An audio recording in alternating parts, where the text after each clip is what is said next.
আমি কি দিয়া বুঝাইতাম? আম পাতা, জাম পাতা, বড়ই পাতার কোনো অভাব নাই। কোনো পাতা দিয়া বড়ই, কোনো পাতা দিয়া গরম জল করে না। বড়ই পাতার পানি দিয়া কেন গরম জলটা করে? আম পাতা কি দোষ করলো? জাম পাতা কি দোষ করলো? বড়ই পাতা দিয়া কেন গরম জল করা হয়? এই কথা দিয়ে কোনো মৌলবি কয় না। লাল কাপড়, নীল কাপড়, হলুদ কাপড়, কত কাপড় দেখলাম। কবরের কাপড়টা কেন ভাইজান সাদা? এই সাদা দিয়া কেন দাফন করা হয়? এই কথা দিয়ে পৃথিবীর কোনো মৌলবি কয় না রে। এ আমার যুবক,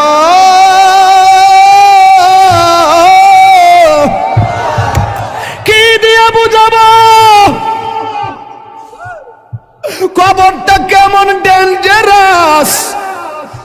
কি দিয়া বুঝাবো মরণটা কত কঠিন? কি দিয়া বুঝাবো তাহিরের একটা দিন চলে যাওয়া মানে হলো আমার জীবন থেকে চিরদিনের জন্য দিনটা চলে গেছে। কোটি টাকা দিয়েও এই ঘন্টার সময়টা আনতে পারতাম না। এখন আমি শ্বাস ফালাইতাছি, 1 টাকা বিল দেওয়া লাগে না।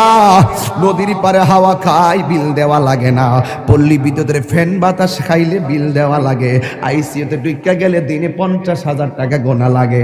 আমার আল্লাহ যে কত নিয়ামতের বাতাস আমরা ঢুকাইতাছে, বাইরে কইরাইতাছে, 1 টাকা বিল নেই না। আল্লাহ কয় বিল লাগতো না, শুধুমাত্র তোরা 5 বার আইসা কপালটারে মাটির মধ্যে লাগাইয়া দিবি। সুবহান রাব্বিয়াল আলা বলবি। দুনিয়ার মালিকের ডিউটি 20 দিন না করলে 20 দিনের বেতন কাটা। আর আমার আল্লাহ তোরে হাজিরা দিছে দৈনিক 5 বার। 1 মাসও হাজিরা দেও না, 2 মাসও দেও না, মাঝে মাঝে সিটারি হাজিরা দাও। কিন্তু আমার আল্লাহ ইচ্ছা করলে তোমার গলার মধ্যে কাটা লাগাইয়া আমার আল্লাহ রিজিকটারে বন্ধ করে দিতে পারে। এরপরও আমার আল্লাহ রিজিক বন্ধ করে না কেন জানো নি? কারণ হলো আমার আল্লাহ কয় আমি আল্লাহ তোরে মায়া কইরা বানাইছি, মায়া লাগে। আপনি আল্লাহরে বলবেন আল্লাহ, আল্লাহ গো, আল্লাহ গো। এই দুনিয়ায় বিপদে পড়লে কত মানুষ তোরা সহযোগিতা করে, কিন্তু হাসরের ময়দানে কেউ কাউকে চাইবে না। আমার আল্লাহ জবানটারে বন্ধ কইরা আল্লাহ ওই হাতের সাক্ষী হাত দিবে, পায়ের সাক্ষী পা দিবে। কিছু কিছু মানুষ আমলনামা নেওয়ার জন্য পাগল হয়ে যাবে। আল্লাহ এই আযাব আর সহ্য হয় না, তাড়াতাড়ি ওই তো জান্নাত দাও নাইলে জাহান্নাম দাও, তাড়াতাড়ি আমরা আমলনামা দাও। আল্লাহ বলবে ও ফেরেশতা, এ যখন তাড়াতাড়ি করে তার হাতটারে পেটের ভিতরে ঢুকাই দে। এবার বাম হাতটারে পেটের ভিতরে ঢুকাইয়া এই হাতটারে পিছন দিক দিয়ে বাইর করবে।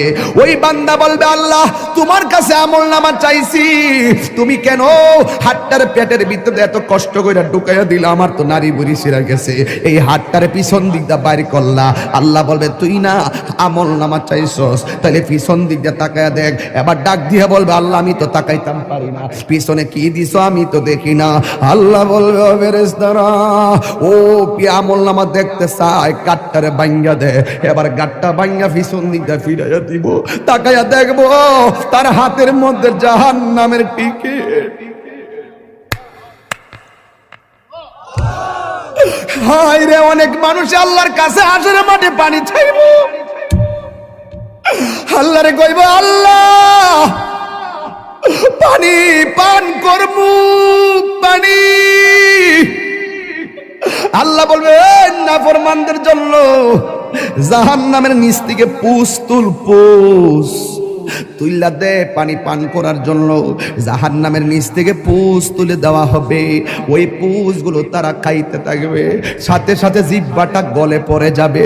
আবার খাবার চাইবে, জাক্কুম নামক ফল দেওয়া হবে, গলার মধ্যে যাইয়া আগুনের কুণ্ডলিপি হয়ে যাবে।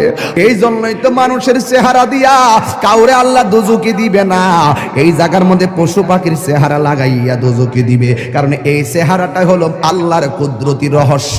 কথা বলেন ঠিক কিনা? মানুষ হলো আল্লাহর রহস্য।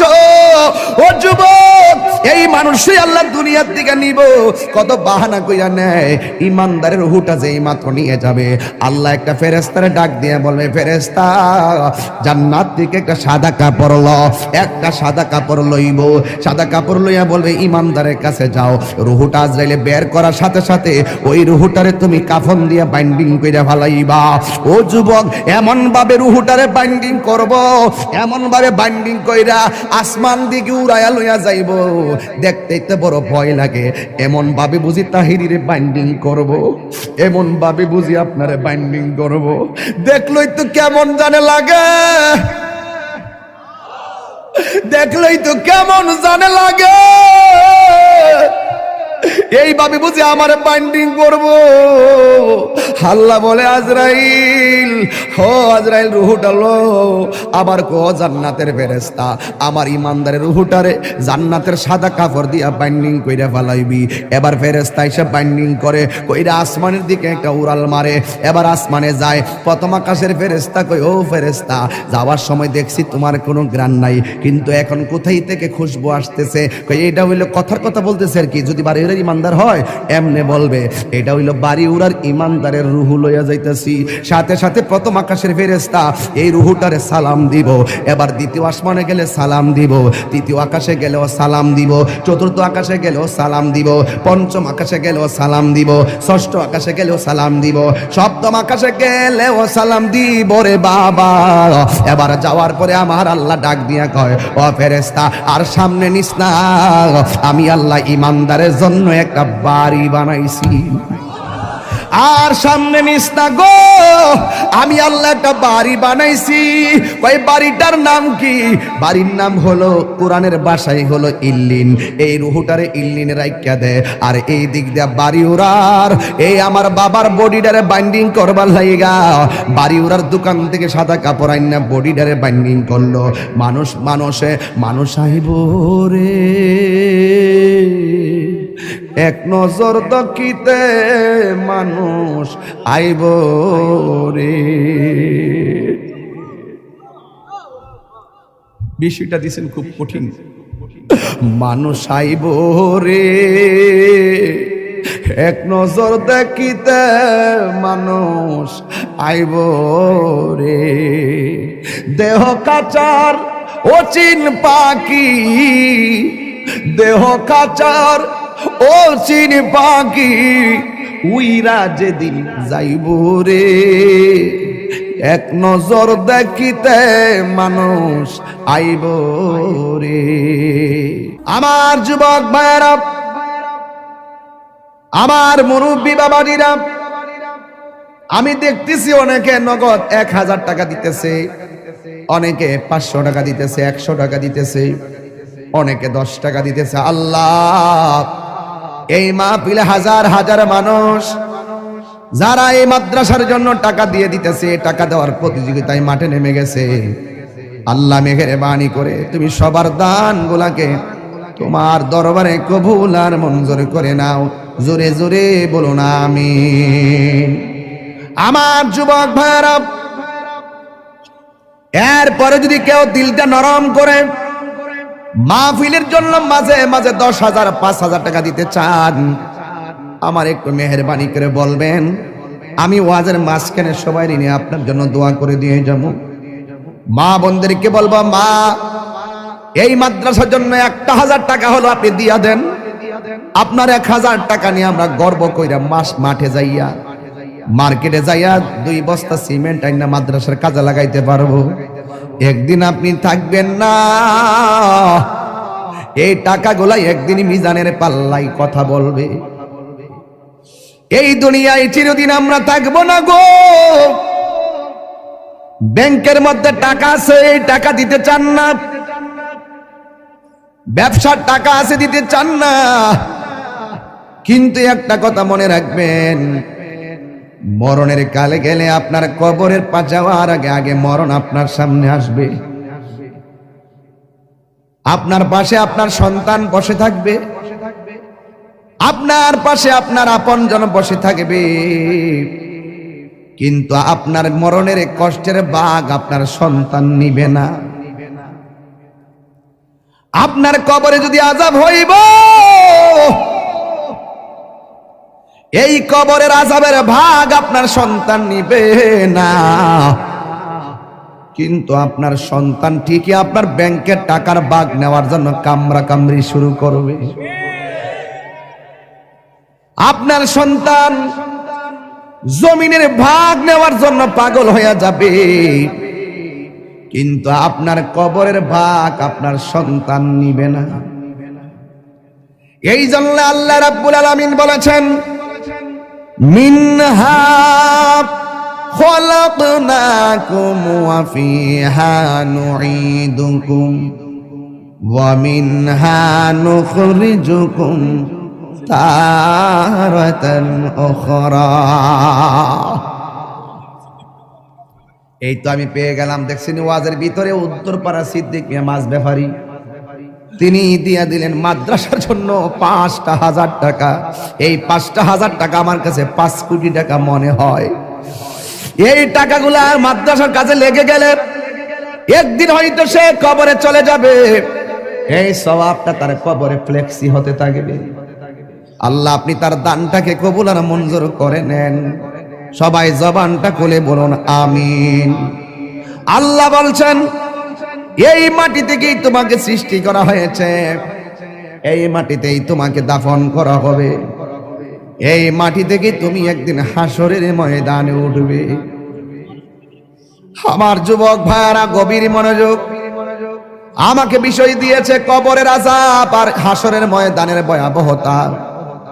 এই ওয়াজগুলো আমি প্রতি মাহফিলে করে দিলটা নরম করে দেওয়া লাগবে। বন্ধুরে আমার, ও বাড়ি উড়ার বন্ধুরা, কুস্তি শাহবাজপুর সাজদাপুরের বন্ধুরা, মাশাআল্লাহ। কোন জায়গা? জাঙ্গালপাড়ার জনাব মোশাররফ হোসেন প্রবাসী, তিনি দিলেন ৫,০০০ টাকা। জোরে করে মারহাবা। আয় রাব্বুল আলামিন, এই দান তুমি কবুল করো, মঞ্জুর করো। আল্লাহ আমি কবরের আলোচনা শুরু করে দিলাম। রিয়াসত বাড়ির আক্তার মিয়া ২,০০০ টাকা। জোরে করে মারহাবা। এই নগদ যারা তুলছেন টেহাড়ি গইন্না আমার কোয়েন কত টাকা উঠছে? আপনারা ক্যারে ক্যারে টেহা দিচ্ছেন, হাত তোলেন। নগদ কে কে দিচ্ছেন, হাত তোলেন। মাশাআল্লাহ, অনেকে দিছে, আলহামদুলিল্লাহ। আমার মনে হয় সবাই যদি অংশগ্রহণ করেন মিনিমাম ৩০-৪০ হাজার টাকা ওঠার কথা। এরপর আমি গইন্না দিক খালি কত উঠছে টেহাটা গনেন। এরা উত্তরপাড়া হুসেন মিয়া দিছে, উসন মিয়া দিছে ২,০০০ টাকা। মারহাবা। স্কুল ভাড়া উসন মিয়া দিছে ২,০০০ টাকা। মারহাবা গন। কেউ রাগ করবেন না, গুসা করবেন না। যারা দিবেন তারা জিতে যাবেন, যারা টাকা দেওয়ার পরে খুশি হয়ে আমার হাবা বলেন আপনারা ধন্য হয়ে যাবেন। আর যারা মনটা খারাপ করে ফেলবেন আসামি হয়ে যাবেন। জনাব মোহাম্মদ রুমুজ আলী দিছেন ১,০০০ টাকা। আয়ত আলী সর্দার বাড়ি, রুমুজ মিয়া, আয়দুল আলী সর্দার বাড়ি, রুমুজ মিয়া দিছে ১,০০০ টাকা। মারহাবা কর। আচ্ছা, এখন যারা টাকা দিব আপনারা লিখকে ফেলাইবেন, পরে আমার কাগজটা দিয়েন, আমি একবারে লাস্টে কয়ে দেব ইনশাল্লাহ। হ্যাঁ, আমি ওয়াজটা শুরু ঢুকে গেছি তো, এখন মনটা গেছে দিকে। হ্যাঁ, আর বাকি যা দিবেন আমার কাছে লিখকে দিয়ে দিলে আমি ইনশাল্লাহ ঘোষণা করে দিব। আর সবাই আজকে আমরা দোয়া করে যাবো। রাজি আছি নিবাজান? আপনারা এখন বাড়ি উড়ার মানুষ, দিলটা নরম করে কন, আমাদের আসল বাড়ি কি বিল্ডিং না কবর? এই আওয়াজে মানি না, জোরে জোরে বলো, বিল্ডিং না কবর? বন্ধুরে টান দেন, বন্ধুরে আমার, ও আমার যুবক ভাইয়েরা, আসল ঘরের নাম হলো কবর। এই কবরটাতে যাওয়ার আগে তো আমাদের কাছে আজরাইল আসবে। আজরাইল দেখলে তোমার কেমন লাগবে জানোনি? আমি আপনাদের কাছে জানতাম চাই, বাড়িওরা গ্রামের মধ্যে আজরাইল আইসিনি? কথা কোন আইসিনি? দাদারে লয়া গেছে আজরাইল আইসা, দাদিরে নিয়া গেছে আজরাইল আইসা, আমারও নিয়া যাইব আজরাইল আইসা। আমার নবী বলে আজরাইল বড় ভয়ঙ্কর জিনিস। এই আজরাইলের চেহারাটা দেখলে অনেক মানুষের হাড্ডিগুলা খুলে যাবে। আজরাইলের চেহারা দেখলে অনেকের রগ গুলা টাস টাস করে ছিঁড়ে যাবে। আজরাইলের চেহারা দেখলে অনেকের হাড্ডি গুলা চুরমার হয়ে যাবে। এই মুহূর্তে যদি বাড়িউড়া আইল্যান্ডের মধ্যে মোটর সাইকেল একটা উল্টায় পইরা যায়, পা ভাঙ্গা যায়, এক্সরে মেশিন দিয়ে ট্রাই করে কেমন ভাবে ভাঙছে। এই দুনিয়ার ভাঙ্গার মধ্যে পরীক্ষা করে দেখে কেমনে পাটা ভাঙছে। কিন্তু আজরাইলের থাবাই যে তোমার হাড্ডি চুরমার হয়ে যাবে, এটা ধরার মতন কোনো মেশিন এখন আবিষ্কার হয় নাই, যেমন ভাবে হায়াত কিনার ফ্যাক্টরি এখনো আবিষ্কার হয় নাই। কথা বলেন ঠিক কিনা? আমার যুবক ভাইয়েরা, আমার নবী বলেন আজরাইল দেখলে বেঈমানগুলো এমন পাগল হয়ে যাবে, তার পাশে তার সন্তান বসে থাকবে, তার পাশে তার আপনজন বসে থাকবে, কিন্তু তার কষ্টের ভাগ তার স্ত্রীও নিবে না, তার কষ্টের ভাগ তার আম্মাও নিবে না। এই জন্যই তো আমার নবী বলেছেন পৃথিবীর মধ্যে মানুষের দুইটা সিস্টেম, একটা হলো বেঈমানের জিন্দেগি, আর একটা হলো ইমানদারের জিন্দেগি। বেঈমানের জিন্দেগি করলে আজরাইলে তাবা খাইয়া রক্তগুলা পানি পানি হইয়া যাইব, পানি পানি হইয়া যাইব, মনের দুঃখ বলার কোনো জায়গা থাকবে না। কিন্তু যদি ইমানদার হতে পারো, ইমানদার হইলে তোমার কাছে আজরাইল আসবে, আয়েশা ঘরের দরজার মধ্যে আজরাইলে তোমারে সালাম দিব, জোরে জোরে কি আল্লাহু আকবার বলা যাবে না? যুবক, আজরাইল আয়েশা তোমারে সালাম দিয়া বলবে আল্লাহ আমারে পাঠাইছে আপনার হায়াতের জিন্দেগি শেষ দিকে, এখন আপনার রূহটা নিয়ে যাবো। ইমানদার বলবে আজরাইল আর দেরি করো না, তাড়াতাড়ি আমার রূহটারে লইয়া যাও, আমার এই দুনিয়া ভালো লাগে না গো। আর দুনিয়া সিজনুল মুমিনিন, দুনিয়াটা হলো মুমিনের জন্য জেলখানা। বেঈমানরা মনে করে এই দুনিয়াটা হলো একমাত্র বালাখানা। ইমানদার ডাক দিয়া বলবে ও আজরাইল, আমার রূহটারে তাড়াতাড়ি লইয়া যাও, এই দুনিয়ায় আমার ভালো লাগে না। এবার ইমানদারকে আজরাইল বলবে ঠিক আছে আপনি প্রস্তুতি নেন। এবার আজরাইল বলবে তোমার রূহটার আমি মুখ দিয়া নিতেছি। ইমানদার বলবে এই মুখ দিয়া রূহ নিতে দিব না, কারণ এই জবান দিয়ে আমি আল্লাহর জিকির করেছি, তাইলে তোমার রূহটা আমি কান দিয়া নিয়ে যাব। ইমানদার বলবে না, কান দিয়া নিতে দিব না, এই কান দিয়ে আমি আল্লাহর জিকির শুনেছি। আজরাইল বলবে ও ইমানদার তোমার চোখ দিয়া রূহ নিয়ে যাবো। ইমানদার বলবে না না না না, এই চোখ দিয়ে আমার আল্লাহর কুদরত দেখে দেখে আমি আল্লাহরে গবেষণা করেছি, এই চোখ দিয়ে রূহ নিতে দিব না। আল্লাহ ডাক দিয়া বলবে আজরাইল, আজরাইল বলবে আল্লাহ তোমার প্রেমিকে মুখ দিয়ে রূহ নিতে দেয় না, তোমার প্রেমিকে কান দিয়া রূহ নিতে দেয় না, তোমার প্রেমিকে চোখ দিয়া রূহ নিতে দেয় না। আমার আল্লাহ বলে আজরাইল,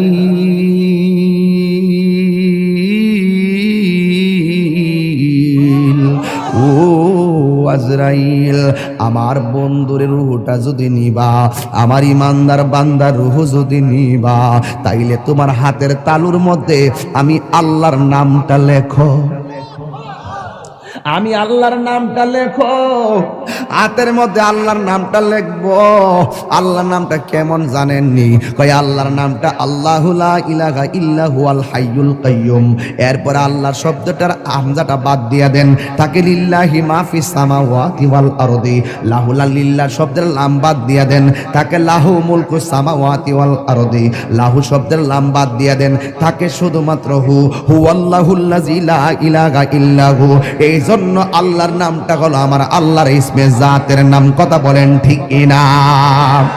अल्लाह अल्लाह क्या मुबारक नाम है, अल्लाह अल्लाह आशिकों का काम है।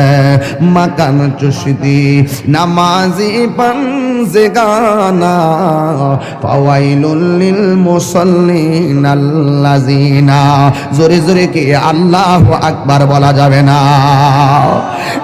আমার যুবক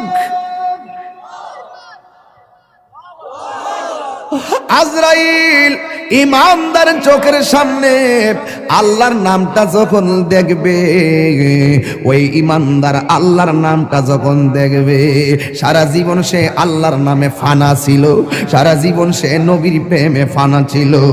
ও যুবক রে, ইমানদার যখন শুইয়া শুইয়া আল্লাহর নামটা দেখব, তখন ইমানদার আল্লাহর নামের উপরে ফানা হইয়া যাবে। ও আমার দয়াল নামে এত গো মধু,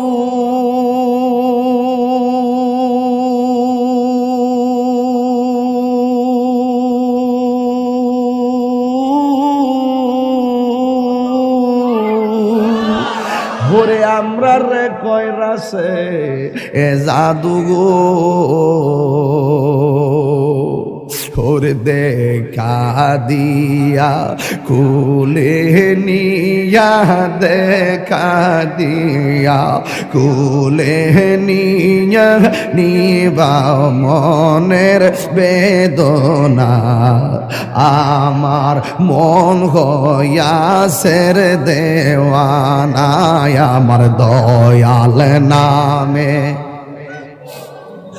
দয়াল নামে এত মধু, খাইলে মধু ফুরায় না, আমার মন গয়াসের দেওয়া। আরে তোমার পাইবার হাসি,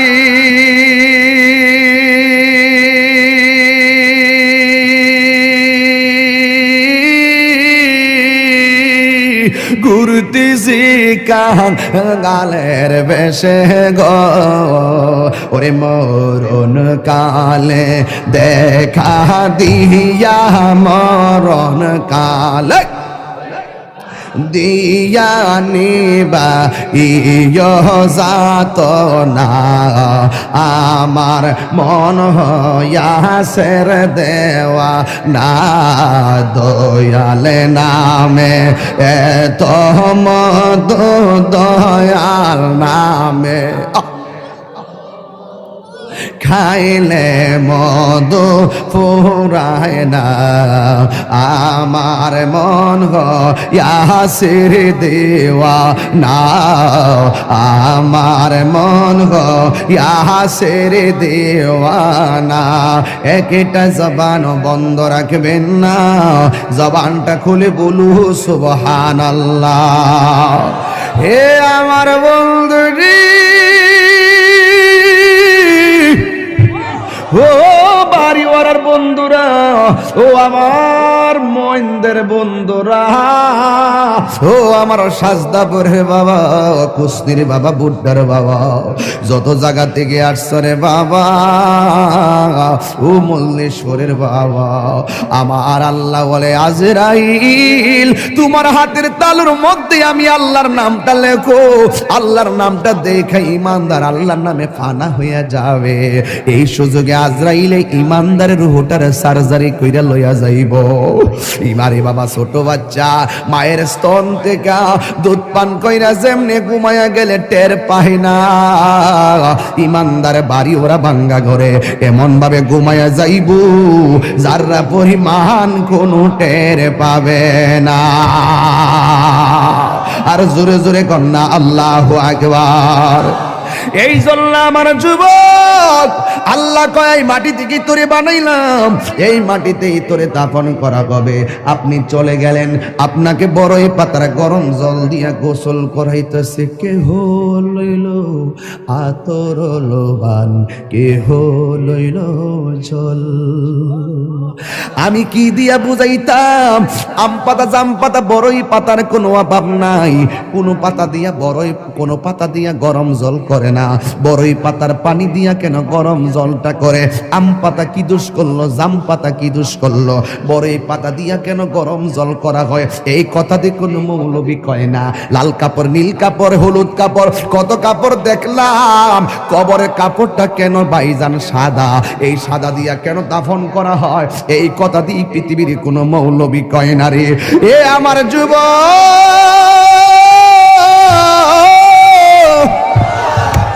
কি দিয়ে বুঝাবো কবরটা কেমন ডেঞ্জারাস? কি দিয়া বুঝাবো মরণটা কত কঠিন? কি দিয়া বুঝাবো তাহিরের একটা দিন চলে যাওয়া মানে হলো আমার জীবন থেকে চিরদিনের জন্য দিনটা চলে গেছে। কোটি টাকা দিয়েও এই ঘন্টার সময়টা আনতে পারতাম না। এখন আমি শ্বাস ফালাইতাছি, একটা টাকা বিল দেওয়া লাগে না। নদীর পারে হাওয়া খাই, বিল দেওয়া লাগে না। পল্লী বিদ্যুতের ফ্যান বাতাস খাইলে বিল দেওয়া লাগে। আইসিইউতে ঢুকা গেলে দিনে 50,000 টাকা গোনা লাগে। আমার আল্লাহ যে কত নিয়ামতের বাতাস আমরা ঢুকাইতাছে, বাইরে কইরাইতাছে, একটা টাকা বিল নেই না। আল্লাহ কয় বিল লাগতো না, শুধুমাত্র তোরা 5 বার আইসা কপালটার মাটির মধ্যে লাগাইয়া দিবি। সুবহান রাব্বিয়াল আলা বলবি। দুনিয়ার মালিকের ডিউটি 20 দিন না করলে 20 দিনের বেতন কাটা। আর আমার আল্লাহ তোরা হাজিরা দিছে দৈনিক 5 বার। 1 মাসও হাজিরা দেও না, 2 মাসও দেও না, মাঝে মাঝে সিটারি হাজিরা দাও। কিন্তু আমার আল্লাহ ইচ্ছা করলে তোমার গলার মধ্যে কাটা লাগাইয়া আমার আল্লাহ রিজিকটারে বন্ধ কইরা দিতে পারে। এরপরও আমার আল্লাহ রিজিক বন্ধ করো না কেন জানো নি? কারণ হলো আমার আল্লাহ কয় আমি আল্লাহ তোরে মায়া কইরা বানাইছি, মায়া লাগে। আল্লাহ ডাক দিয়ে কয় আল্লাযী খলাকাকা ফাসাওয়াকা ফাআদালাক ফি আইয়ি সূরাতিন মা শাআ রাক্কাবাক। আমার আল্লাহ তোরে সুন্দর নমুনায় বানাইছি।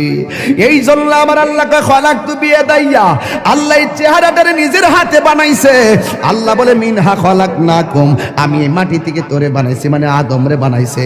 আদম হলো ডাইরেক্ট মাটি দিয়া তৈয়ার, আমরা কইলাম মা বাবার নুতফা দিয়া তৈয়ার। বন্ধুরে আমার এই চেহারাটা ডাইরেক্ট আমার আল্লাহ নিজের হাতে বানাইছে। এই জন্যই তো মানুষের চেহারা দিয়া কাউরে আল্লাহ দুজকি দিবে না।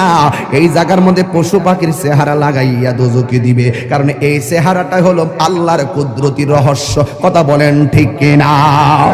মানুষ হলো আল্লাহর রহস্য। ও যুবক, এই মানুষই আল্লাহ দুনিয়ার দিকে নিব। কত বাহানা কইরা নেয়। ইমানদারের রূহটা যেই মাত্র নিয়ে যাবে, আল্লাহ একটা ফেরেশতারে ডাক দিয়ে বলবে, ফেরেশতা জান্নাত থেকে একটা সাদা কাপড় ল। একটা সাদা কাপড় লইব, সাদা কাপড় লইয়া বলবে ইমানদারের কাছে যাও। রুহুটা আজরাইলে বের করার সাথে সাথে ওই রুহুটারে তুমি কাফন দিয়া বাইন্ডিং কইরা ফালাইবা। ও যুবক, এমন ভাবে রুহুটারে বাইন্ডিং করব, এমন ভাবে বাইন্ডিং কইরা আসমান দিকে উড়াইয়া লইয়া যাইব, দেখতেই তো বড় ভয় লাগে। এমন ভাবে বুঝি তাহিরিরে বাইন্ডিং করব, এমন ভাবে বুঝি আপনারে বাইন্ডিং করব, দেখলই তো কেমন জানে লাগে, দেখলই তো কেমন জানে লাগে। এইভাবে বুঝি আমার বাইন্ডিং করব। আল্লাহ বলে আজরাইল, হো আজরাইল রুহুটা লো। আবার কো জান্নাতের ফেরেশতা, আমার ইমানদারের রুহুটারে জান্নাতের সাদা কাপড় দিয়া বাইন্ডিং কইরা ফেলাইবি। এবার ফেরেশতা এসে বাইন্ডিং করে কইরা আসমানের দিকে একটা উড়াল মারে। এবার আসমানে যায়। প্রথম আকাশের ফেরেশতা কই, ও ফেরেশতা, যাওয়ার সময় দেখছি তোমার কোনো গ্রাণ নাই, কিন্তু এখন কোথায় থেকে খুশবু আসতেছে? কই এটা হইলো কথার কথা বলতেছে আর কি। যদি বাড়ি উড়ার ইমানদার হয় এমনে বলবে, এটা হইলো বাড়ি উড়ার ইমানদারের রুহু লইয়া যাইতাছি। সাথে সাথে প্রথম আকাশের ফেরেশতা এই রুহুটারে সালাম দিব। এবার দ্বিতীয় আসমানে গেলে সালাম দিব, তৃতীয় আকাশে গেলেও সালাম দিব, চতুর্থ আকাশে গেলেও সালাম দিব, পঞ্চম আকাশে গেলেও সালাম দিব, ষষ্ঠ আকাশে গেলেও সালাম দিব, সপ্তম আকাশে গেলেও সালাম দিব রে বাবা। এবার যাওয়ার পরে আমার আল্লাহ ডাক দিয়া কয়, ও ফেরেশতা আর সামনে নিস না, আমি আল্লাহ ইমানদারের জন্য একটা বাড়ি বানাইছি। আর সামনে নিস না গো, আমি আল্লাহ একটা বাড়ি বানাইছি। ওই বাড়িটার নাম কি? বাড়ির নাম হলো কোরআনের ভাষায় হলো ইল্লিন। এই রুহুটারে ইল্লিনে রাইখা দে, আর এই দিক দিয়া বাড়ি উড়ার এই আমার বাবার বডিটারে বাইন্ডিং করবার লাইগা বাড়ি উড়ার দোকান থেকে সাদা কাপড় আইনা বডিটারে বাইন্ডিং করলো। মানুষ আইব রে এক নজর দেখিতে, মানুষ আইব রে। বিষয়টা দিছেন খুব কঠিন। মানুষ আইব রে এক নজর দেখিতে, মানুষ আইব রে। দেহ কাচার অচিন পাখি, দেহ কাচার অচিন পাখি, উইরা যেদিন যাইব রে এক নজর দেখিতে, মানুষ আইব রে। এইভাবে আপনার বডিটারে দেখবার লাগে কত মানুষ আইব। আয়া দৌড়ায় দৌড়ে আবার যাইব গা, কয় বাজার আছে, আমার কাজ আছে, কয়া কয়া দৌড়ায় দৌড়ে যাইব গা। কিসের তোর বন্ধু? ফেসবুকের বন্ধু। এই বন্ধু তোরে দেখার জন্য একটা মিনিটের জন্য আইব, আয়া কোন রকম দেখে আবার বন্ধু তোরে ফালাইয়া যাইব গা। কিসের তোমার বন্ধু? কয়েকটা মিনিটের জন্য জানাজার ময়দানে যাইব, ভালো করে মাটিও দিবে না, কয়েক ক্রিকেট খেলা আছে, এই কথা বইলা বন্ধু চলে যাবে। তার মানে বোঝা গেল এই দুনিয়ার বন্ধু তোমার কবরের আপন না। যিনি কবরে আপন হবে তিনি আছে শাহে মদিনা। কথা বলেন ঠিক কিনা? হাত তুলে বলো ঠিক কিনা বলো। আমার নবী কবর আসার ক্ষমতা আছে না? না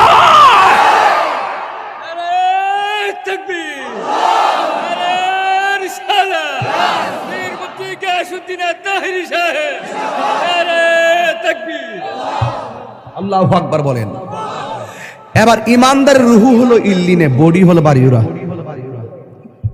ইমানদারের রুহুরে বাইন্ডিং করে লইয়া গেছে জান্নাতের কাপড় দিয়ে আমার আল্লাহ, আর এই বাড়িউরার ইমানদারের বডিটারে বাইন্ডিং করবার লাগে বাড়িউরার কাপড় আইনা কবর লইয়া যেতেছে। আল্লাহ ডাক দিকে, এই ফেরেশতা, আমার প্রেমিক যাইতেছে ঘরে, যায়া রুহুটা নিয়ে তার ভিতরে ঢুকাই দিয়া। কবরে তো দুইজন ফেরেশতা আইব, আমি তো তিনজন আইব। ওই একজন আয়া রুহু দিয়ে যাইবো গা, দুইজন আয়া প্রশ্ন করবো, জোরে কন্যা সুবহানাল্লাহ। সপ্তাহ কোন যাইতো না। এবার ওই কবরের ভিতরে ইমানদারের প্রশ্ন করব তিনটা। কয়টা? রাসূল বলেন, মৃত্যু যেমন সুখ, মৃত্যু যেমন দুঃখ, কবরও তেমন দুঃখ, কবরও তেমন সুখ, হাসরও তেমন সুখ, হাসরও তেমন দুঃখ। দুঃখের রাস্তা, সুখের রাস্তা, আমরা চাইবো কোন রাস্তা? তো সুখের রাস্তা চাইলে তো সুখের কাজ করা লাগবে। কারো কারো জীবনে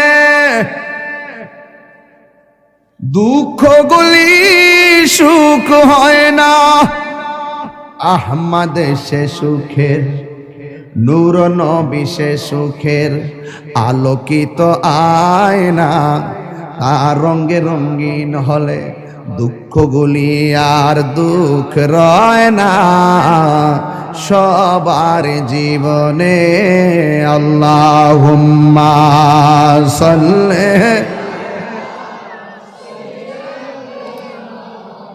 মাওলানা মুহাম্মদ ওয়া আলা আলি সাইয়্যিদিনা।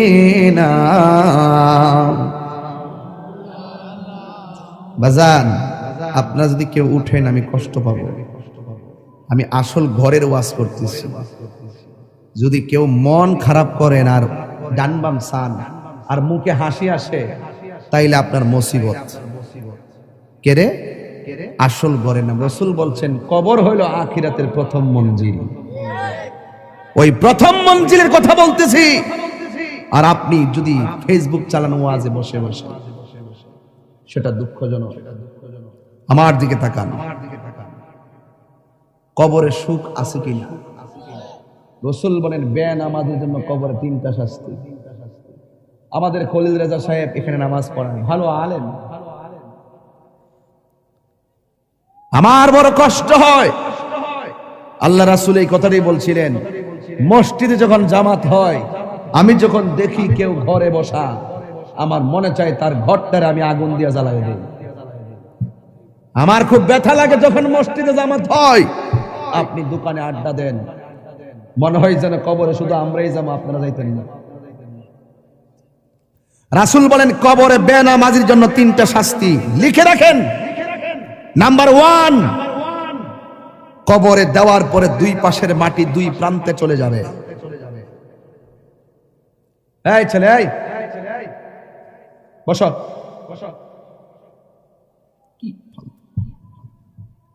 এই ছেলেরা, কবরে বেনামাজির জন্য কয়টা শাস্তি বলছি? আজকে থেকে পরিপূর্ণ মাদ্রাসা থেকে একটা হেদায়েতের বার্তা নিয়ে যাও। কয়টা শাস্তি বলছি ভাই? নাম্বার 1, কবরে লাশ দেওয়ার পরে 2 পাশের মাটি 2 প্রান্তে চলে যাবে। বলবেন এটা কিভাবে সম্ভব? 2 প্রান্তের মাটি 2 প্রান্তে যাবে কিভাবে? আজরাইলে কত বড় জানেন? যার মাথায় 7 সমুদ্র 13 নদীর পানি দিলেও 1 ফোঁটা পানি জমিনে পড়বে না। যার 1 মুষ্টি মাটি সমান সমান 70 মন। 1 মুষ্টি মাটি আদম রেজে বানাইছিল, 1 মুষ্টি উড়ে আইসা 1 মুষ্টি মাটি সমান সমান 40 মতান্তরে 70 মন। তাহলে উনি কত বড় দেহের অধিকারী? এই এত বড় আজরাইল আপনার ছোট্ট ঘরের রুমের ভিতরে ঢুকছে কেমনি? এটা যেমনি সম্ভব, হিডাও সম্ভব। কথা বলেন।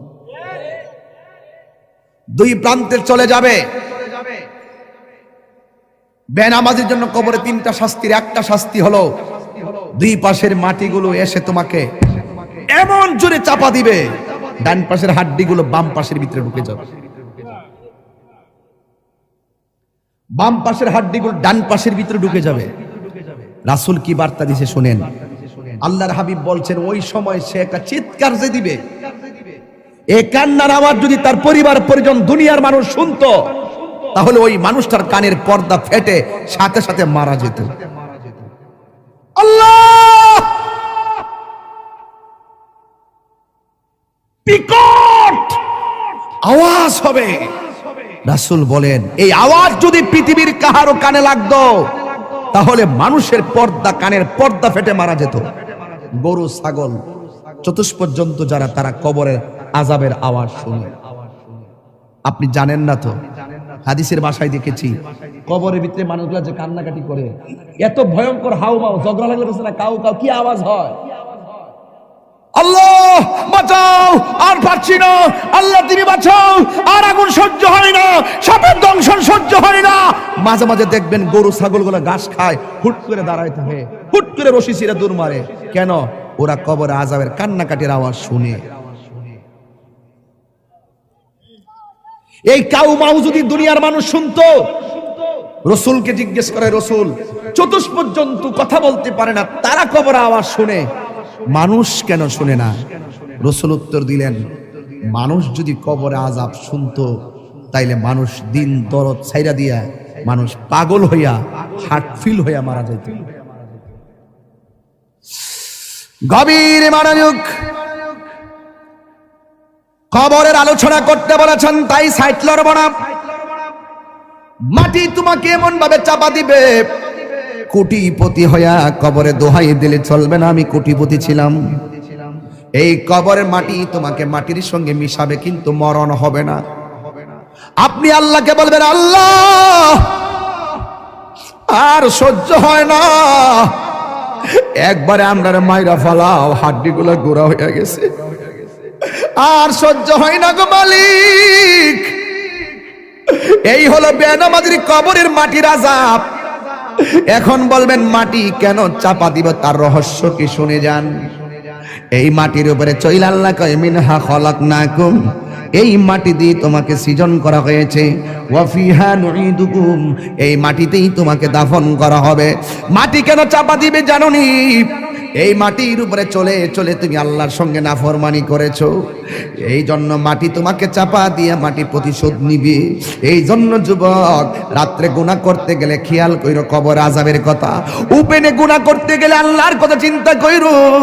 কেউ জানে না, একজন জানে সব কথা, জবানটা খুলে বলুন তিনি কে?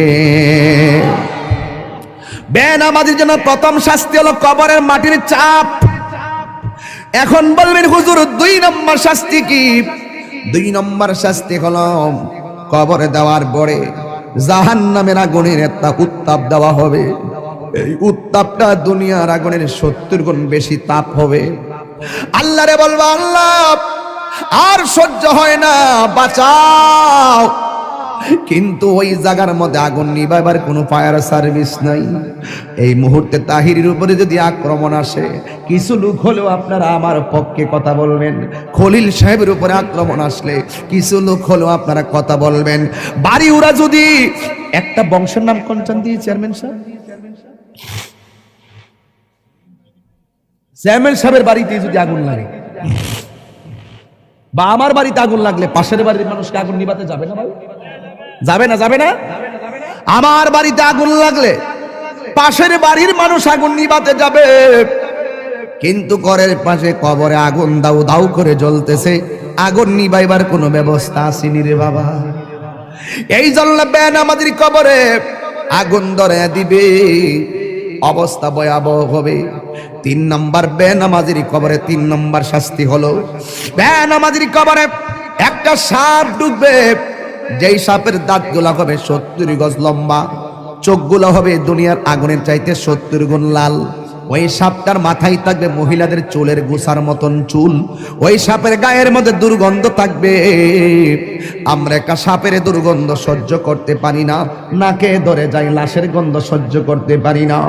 কিন্তু ওই সাপের গায়ের মধ্যে এমন দুর্গন্ধ থাকবে গো, এই সাপের দুর্গন্ধ যদি কাহারো নাকের মধ্যে লাগতো, ওই মানুষটা কলেরা হইয়া সাথে সাথে মারা যাইতো। এমন দুর্গন্ধ সাপ কবরে ঢুকাইয়া দেওয়া হবে। ও তাহিরি হুজুর, এই সাপটা কতটুকু লম্বা?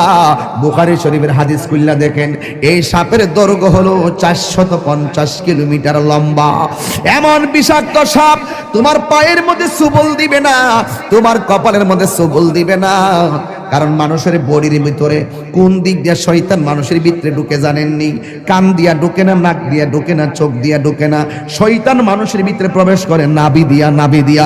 এই জন্য ওই শয়তানের পাল্লাই পইরা যারা নামাজ চাইরা দিছো, ওই সাপটা তোমার নাভির মধ্যে এমন জোরে 70 গজ দাঁতটা বসাইয়া দিয়া বডিটারে আলাদা কইরা 70 গজ মাটির নিচে নিয়ে ঢুকাইয়া দিবে। আপনি বলবেন, আল্লাহ আর সহ্য হই না গো। ও যুবক, পায়ে হাত দিয়া বইরা যায়, নামাজ ছাড়লে আল্লাহ বড় অসন্তুষ্টি হইয়া যায়। একদম মুসা নবীর কাছে একটা মহিলা আসলেন, আয়েশা বলতেছে, মুসা নবী গো, আমি এমন গুনাহ করছি, আল্লাহর কাছে 100 বার ক্ষমা চাইলে মনে হয় কেন জানে আল্লাহ ক্ষমা করবে না। আমি এত তওবা করি, চোখের পানি ফেলায়া কান্দি গো মুসা নবী। আপনারা আওয়াজ করে বলেন, মুসা নবী কি নরম নবী না গরম নবী?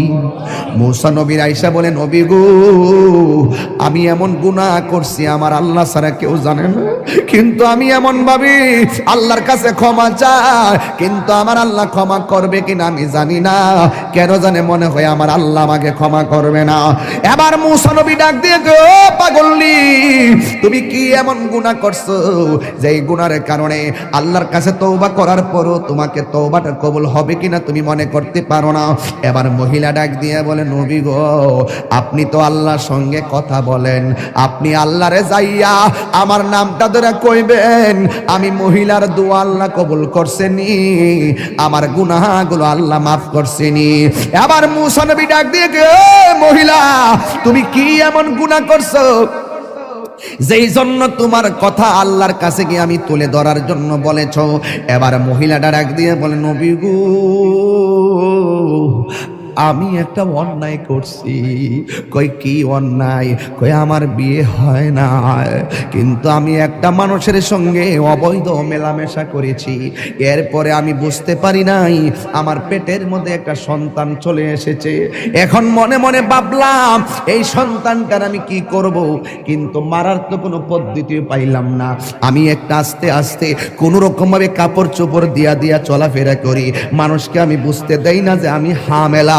এই জন্য আমি কোন রকম ভাবে চলাফেরা করি, কাপড় চোপড় পরি যেন মানুষে না বুঝে। কিন্তু আমি এমন ভাবে দিন যত বাড়তে শুরু করলো, আমার শরীরটা ভারী হইতে শুরু করলো।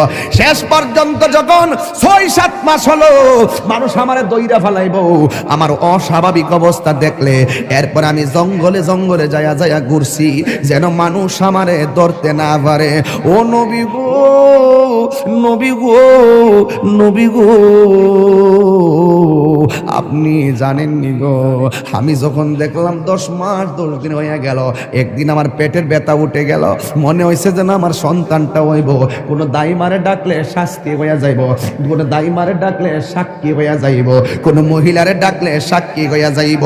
এখন আমি কি করব? নিজে নিজেই প্রসব করাইছি আমার সন্তান, এখন আমি কি করব? এতদিন আমি পেট গোপন করছি, এখন আমি বাচ্চাটা গোপন করব কেমনে?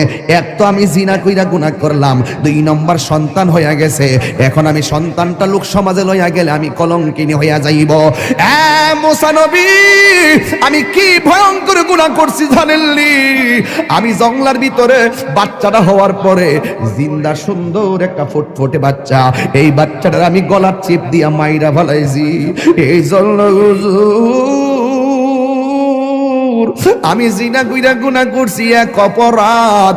আমার পেটের মধ্যে বাচ্চা নিছি, আরেক অপরাধ।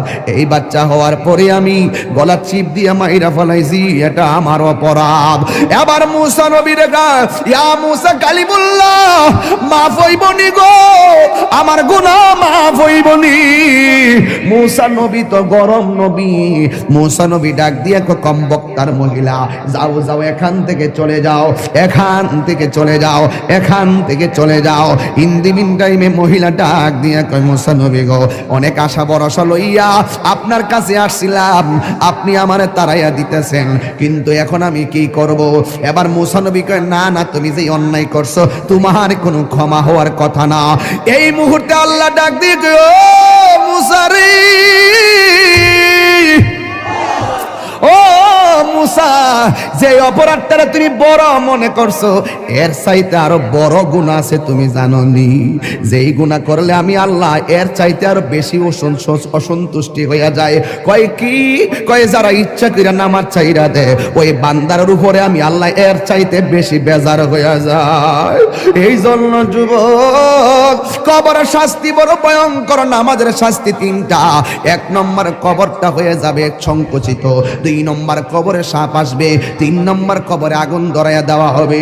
যদি তুমি ইমানদার হইতে পারো, তাইলে তোমার কবরের মধ্যে আবার 3টা শান্তি।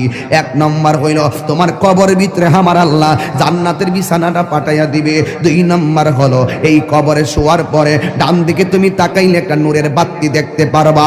তুমি জিজ্ঞেস করবা, ও নূরের বাতি, তুমি কোথায় থেকে আমার কবরে আলো দাও? কই, আমারে চিনো না, আমি হইলাম দুনিয়ার তোমার 5 ওয়াক্ত নামাজ আর নেক আমল। এবার ইমানদার বাম পাশে তাকাবে, তাকাইয়া দেখবে আর একটা নূরের বাতি দেখা যায়। ইমানদার বলে, তুমি কে গো? কই, আমারে চিনো না, আমি হইলাম সেই আলো, আমার আল্লাহ আমারে পাঠাইছে। আমি সূর্যের আলো না, আমি চাঁদের কোনো আলো না। তুমি যে দুনিয়ায় কোরআন তেলাওয়াত করেছো, তোমার কোরআন তেলাওয়াতটা আমি আল্লাহ রাব্বুল আলামিন, আমি তেলাওয়াতটাকে আমার আল্লাহ তোমার কবরের ভিতরে আলো বানায়া পাঠাইছে, তোমার কবরের অন্ধকার দূর করে দেওয়ার জন্য। জোরে জোরে কি আল্লাহু আকবার বলা যাবে না? তার মানে প্রমাণ হয়ে গেল, মৃত্যু যেমন দুঃখ আছে, মৃত্যু যেমন সুখ আছে, কবরও তেমন সুখ আছে, কবরও তোমার দুঃখ আছে। এই কবর থেকে তুমি একটা ময়দানে উঠবা, ওই ময়দানটার নাম হলো হাসরের ময়দান। জোরে জোরে কি আল্লাহু আকবার বলা যাবে না? ওই ময়দানে তুমি এমনি উঠবা না, উলঙ্গ অবস্থায় উঠতে হবে। আয়েশা সিদ্দিকা ডাক দিয়া কয়, ইয়া রাসূলুল্লাহ, একটা আওয়াজ দিবেন যে আওয়াজটা মাহফিল আজকে হয় নাই। ইয়া রাসূলুল্লাহ, নবী গো,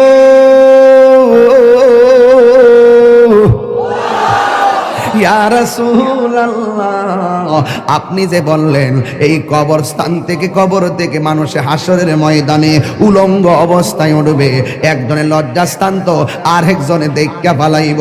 ইয়া রাসূলুল্লাহ নবী, একজনের লজ্জাস্থান তো আরেকজন দেখা পালাইব। আমার নবী বলে আয়েশা, ও আয়েশা রে, একজন আরেকজনের লজ্জাস্থান দেখবো তো দূরের কথা, কবর থেকে ওঠার সময় গাছটা ভাঙ্গে হাসরের ময়দানে উঠবো, আর বিঘাত উপরে সূর্য থাকবো, কেউ কাহার দিকে তাকাইতে পারবে না। বন্ধুরে আমার, ও বাড়ি ওনার বাবারা, ওই হাসরের ময়দানে আমার নবী বলেন এই পৃথিবীতে একজন পয়গম্বর এই হাসরের ময়দানে সর্বপ্রথম জান্নাতি কাপড় পরে উঠবে, ওই তিনির নাম হলো রাহমাতাল লিল আলামিন। আর জোরে জোরে কন্যা আল্লাহু আকবার।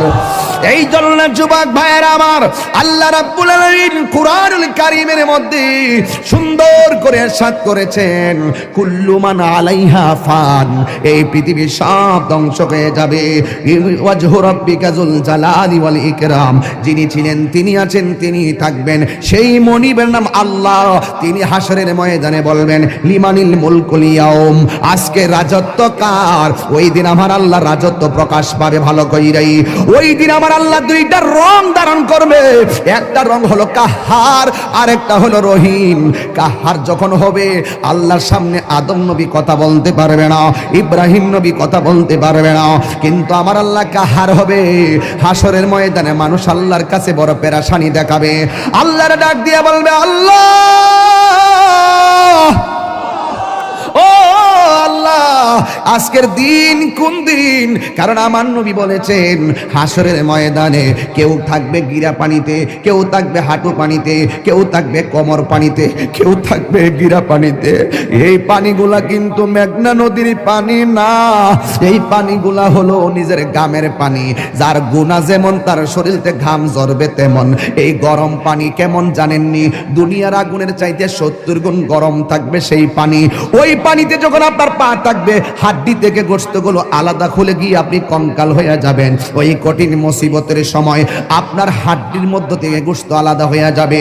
আপনি আল্লাহরে বলবেন আল্লাহ, আল্লাহ গো, আল্লাহ গো, এই দুনিয়ায় বিপদে পড়লে কত মানুষ তোর সহযোগিতা করে, কিন্তু হাসরের ময়দানে কেউ কাউকে চাইবে না। আমার আল্লাহ জবানটারে বন্ধ কইরা আল্লাহ ওই হাতের সাক্ষী হাত দিবে, পায়ের সাক্ষী পা দিবে। কিছু কিছু মানুষ আমলনামা নেওয়ার জন্য পাগল হয়ে যাবে, আল্লাহ এই আযাব আর সহ্য হয় না, তাড়াতাড়ি ওই তো জান্নাত দাও নাইলে জাহান্নাম দাও, তাড়াতাড়ি আমরা আমলনামা দাও। আল্লাহ বলবে ও ফেরেশতা, এ যখন তাড়াতাড়ি করে তার হাতটারে পেটের ভিতরে ঢুকাই দে, এবার বাম হাতটার পেটের ভিতরে ঢুকাইয়া এই হাতটারে পিছন দিক দিয়ে বাইর করবে।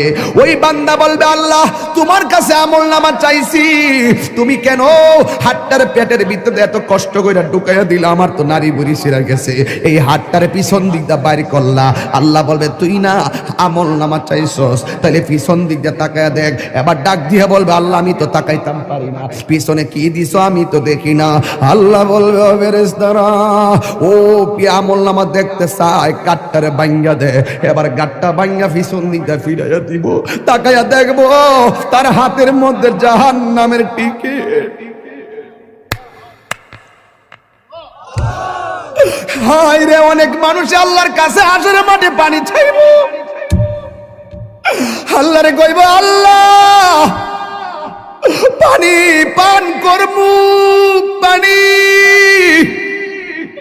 আল্লাহ বলবে নাফরমানদের জন্য জাহান্নামের নিচ থেকে পুষ তুল, পুষ তুইলা দে পানি পান করার জন্য। জাহান্নামের নিচ থেকে পুষ তুলে দেওয়া হবে, ওই পুষগুলো তারা খাইতে থাকবে, সাথে সাথে জিহ্বাটা গলে পড়ে যাবে, আবার খাবার চাইবে, জাক্কুম নামক ফল দেওয়া হবে, গলার মধ্যে যাইয়া আগুনের কুণ্ডলিপি হয়ে যাবে।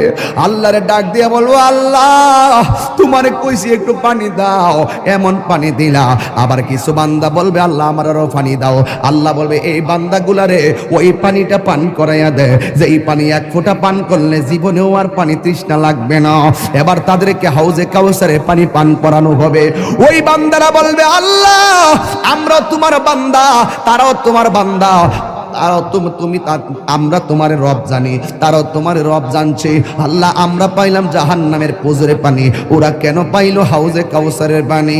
আল্লাহ বলবে, ওরা কারা জানোসনি? এরা হইল আমার ওই সমস্ত বান্দা যারা দুনিয়ায় সেহরির টাইমে সেহরি খাইছে, সারাটা দিন গলাটা শুকাইয়া গেছে, এরপরও পানি পান করে নাই। দুপুর বেলা পেটের ক্ষুধা চৌচির হইয়া গেছে, এরপর পানি পান করে নাই, ভাত খায় না। এরা হলো আমার রোজাদার বান্দা, এরা আমার সন্তুষ্টির জন্য খাবার বিলাইয়া দিছে, এরপরও খাবার খায় নাই। এদেরকে আমি আল্লাহ হাউজে কাউসারের পানি পান করাইতেছি। এই জন্য যুবক, আমার হাসরের ময়দানে দুইটা সুখ, দুইটা দিক আছে, একটা হলো সুখের আর একটা হলো দুঃখের। তুমি আমি সবাই হাসরের ময়দানে কাঁদবো। কিছু কিছু ছেলেরা, কিছু কিছু মানুষ তাকাইয়া দেখবে হাসরের ময়দানে কিছু কিছু মানুষের গায়ের মধ্যে আগুনের শিকল লাগানো হবে। নবী ডাক দিয়া বলবে, আল্লাহ এই সমস্ত বান্দাগুলোকে, আল্লাহ বলবে এরা কারা জানেননি? যারা দুনিয়াতে মা বাবার মনে কষ্ট দিয়েছে, এইগুলা হলো সেই সমস্ত বান্দা। ও আমার যুবকেরা দল, মনে করতেছ মা বাপরে কষ্ট দিয়া বুঝি তোমরা বুঝি কবরে যায়া সুখ পাইবা, মা বাপরে দুঃখ দিয়া বুঝি কবরে যায়া সুখ পাইবা? না রে না, হাসরের ময়দানে ওই মা বাবার যারা কষ্ট দিব তাদের গায়ের মধ্যে আগুনের শিকল লাগাইয়া দিব। এই লাগাইয়া দেওয়ার কারণে হাড্ডিগুলা মজ্জা পর্যন্ত ঢুকে যাবে। এই জন্য বাড়ি উড়ার বাবা, আমার পূর্বের আলোচক এই দিকে খেয়াল করে কথা বইলা গেছে। এরপর হাসরের ময়দানে চিত্র তুলে ধরলাম, সবার মুখের মধ্যে শুধু নাফসি নাফসি থাকবে, শুধুমাত্র নাফসি নাফসি। আদম নবী বলবে নাফসি নাফসি, ঈসা নবী বলবে নাফসি নাফসি, ইব্রাহিম নবী বলবে নাফসি নাফসি, সব নাফসি নাফসি। যুবক, ওই কঠিন মুসিবতে আল্লাহর ছায়া বিনে কোনো ছায়া থাকবে না। ওই কঠিন মুসিবতে আমার আল্লাহ 7 শ্রেণীর মানুষকে আর সে আজিমের নিচে ছায়া দান করবে। জবানটা খুললা কন্যা, কয় শ্রেণীর লোক? 7 শ্রেণীর মানুষকে আল্লাহ রাব্বুল আলামিন আরশে আজিমের নিচে ছায়া দান করবে। 1 নম্বর হলো যারা ন্যায় বিচারক, 2 নম্বর হলো যৌবনে যার ইবাদত বেশি, 3 নম্বরে মসজিদ নামাজ আর জিকির যার বেশি, 4 নম্বরে যারা আল্লাহর ভয়ে কান্না করে, 5 নম্বরে যারা দান করে, 6 নম্বরে যারা আল্লাহর জন্যই কাউরে ভালোবাসে, 7 নম্বরে হলো তাদের সামনে গুনাহ আসছে কিন্তু আল্লাহর ডরে তারা গুনাহ করে নাই। যেমন তোমার আমি একটা বাবা ট্যাবলেট দিলাম, তুমি বলবা হুজুর আমি খাইতাম না, এটা খাইলে আমার আল্লাহ আমার আমলনামায় গুনাহ লিখবো। তোমাকে আমি বললাম এই মেয়েটার তুমি ভোগ করো, তুমি বললা না হুজুর সুযোগ আছে, এরপর আমি ভোগ করব না। কেন? আমার আল্লাহ আমারে গুনাহ দিব। আমার রাসূল বলেন যার চোখের সামনে গুনাহ 100% করার সুযোগ আছে, এরপর আল্লাহর ডরে গুনাহ করে না, এই সমস্ত বান্দাদের জন্য যেমন 1-3টা বন্ধু রাস্তা দিয়ে রওনা দিছে, হঠাৎ করে একটা গুহার ভিতরে ঢুকলো, মুখের মধ্যে একটা পাথর পড়ে গেছে, এই পাথরটার লড়াচড়া করে না। এবার বন্ধু 3 জন ভিতরে আটকা পড়ে গেছে, এই পাথরটা সরাইতেও পারে না। বন্ধুরে আমার, ও বাড়ি ওরার কষ্ট হচ্ছে আপনাদের? একটু জবানটা খুললে কোন আল্লাহু আকবার। বন্ধু কয়জন? আরো জোরে। কিসের ভিতরে আটকা পড়ছে? আহা, আমি তাহিরি আপনাদেরকে যা বলতেছি হেদায়েতের লক্ষ্যে ওয়াজ করতেছি। যদি মনে করেন যে আমি উড়াইল্লা ওয়াজ করতেছি, ভুল হবে। আমার ওই অনেকগুলো আয়াত, আমি আয়াত পড়বো মাঝখান দা, তো আয়াত যে ফিরে ওয়াজ করবো, এই ওয়াজ করাও তো আমার পক্ষে সম্ভব হইতে পারতেছে না। অনেকগুলো আয়াত আসছে যেগুলো নিয়ে আমি কথা বলার এখন পসিবল হচ্ছে না, সময়ও খুব বেঁধে দেওয়া সময়। তবে একটি কথা বলতে চাই, ওই গুহার ভিতরে যখন 3 জন ঢুকলো, ঢুকার পরে বলতেছে এখন কি করব, পাথর তো সরাতে পারি না, কি করব এখন? পাথরের ফাঁক নাই যে এই ফাঁক দিয়ে আমি কাউকে ডাক দিব, কেউ আসে আমাকে বাঁচাবে। আবার যদি কেউ ডাক দিতে না পারি, পাথর যদি সরাতে না পারি, তাহলে এটার ভিতরে আমাকে না খেয়ে মরতে হবে। এখন তিন বন্ধু বলতেছে তাহলে একটা কাজ করো, নিশ্চিত মৃত্যুর মুখে পড়ে একজন আরেকজনকে কয় জীবনে যদি কোনো ভালো কাজ করে থাকি চলো ওই ভালো কাজটাকে পুঁজি করে আল্লাহকে বলি, আল্লাহ তুমি আমাকে এই কাজটার উসিলাই তুমি আমাকে মাফ করে দাও। এবার এক বন্ধু কয় আল্লাহ একটা মেয়েকে আমি তাড়া করেছিলাম, মেয়েটাকে তাড়া করার পরে মেয়েটা খুচুট খেয়ে নিচে পড়ে গেছে, আমি তাকে ভোগ করার জন্য তার শরীর থেকে ওড়নাটা সরাই ফেললাম, তার শরীর থেকে কাপড়টা সরাই ফেললাম, আমি তাকে ভোগ করার জন্য তার উপর ঝাঁপিয়ে পড়লাম। মেয়েটা আমাকে বলল হে যুবক তুমি আমাকে ভোগ করবা, আমি নিরুপায়, আমি অস্থির, আমি কি করব, এখন আমি বাঁচতে পারবো না, আমি হয়তো এখন নিঃসন্দেহে আমার ইজ্জত লুণ্ঠন হয়ে যাবে, কিন্তু তুমি আমাকে ভোগ করার আগে তোমাকে আমি একটা কথা বলি, তোমার সামনে তো নিশ্চিত আমাকে তুমি ভোগ করতে পারবা, আমার তো বাঁচার কোনো উপায় নাই, তবে একটা কথা তুমি আল্লাহকে ভয় করো। ওই ছেলেটা পাহাড় থেকে বলতেছে আল্লাহ ওই দিন আমি মেয়েটার উপর থেকে লাফ মেরে দাঁড়িয়ে গিয়েছিলাম, আমি কাপড় পরিয়ে দিয়েছিলাম, ওড়নাটা পরিয়ে দিয়েছিলাম, আমি তাকে সসম্মানে বাড়িতে পৌঁছে দিয়েছিলাম, একমাত্র তোমাকে ভয় করে, নিশ্চিত পাপ কাজ থেকে আমি দূরে চলে এসেছিলাম শুধু তোমাকে ভয় করে, যদি সত্যিকার অর্থে তোমাকে ভয় করে থাকি তাহলে পাথরটা সরায় দাও। কথাটা বলতে দেরি পাথরটা সরে গেছে। রাসূল বলেন নিশ্চিত তার সামনে গুনাহ আছে, নিশ্চিত গুনাহ, সুযোগ আছে, বৃষ্টি পড়তেছে, মালিকে টিনের ঘরে ঘুমাইতেছে, হুট করে কনিজাল লয়ে গেছে, টিনের ঘরের আওয়াজে বৃষ্টির আওয়াজে হয়তো মালিকে টের পাবে না, কনিজালটা হাতের মধ্যে নিয়ে কেউ মারতেছে, নিশ্চিত 20-25টা মাছ উঠবে, কেউটা মারতে যায় কয় মালিককে দেখতো না, চুরি যে কর্ম গুনাহ তো হইব, থাক দে। দুধ দোহন করছে, হুট করে কয় 2 কেজি হইছে, আধা কেজি 1 পা পানি দিয়ে দিই, দামটা একটু বেশি পাবো, পানিটা মিশানোর সুযোগ আছে, না কেউ দেখে না, আল্লাহ দেখতেছে।